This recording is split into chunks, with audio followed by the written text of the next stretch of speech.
त्या दिवसानंतर चाळीत विचित्र विचित्र घटना घडू लागल्या. चितलं म्हणजे घराचे दरवाजे वाजू लागले, बाईच्या रडण्याचे आवाज येऊ लागले.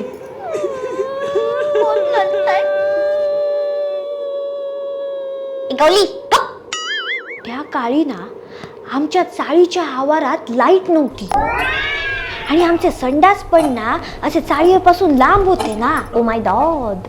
रात्रीच्या वेळेला असं हातात दिवा घेऊन जाऊक लागायचो. हो, काही जणांका ना रात्रीच्या वेळी संडासाच्या बाहेर एक बाई उभी दिसली. त्यानंतर हागूचे वांदे झाले माहिता सगळ्यांचे. मग काय केलं ग त्यांनी? तेव्हापासनं चालीतल्या लोकांनी चट्टी घालायची शोधून दिली आणि डायपर वापरायला लागले. दुश्मन आई माई चोली.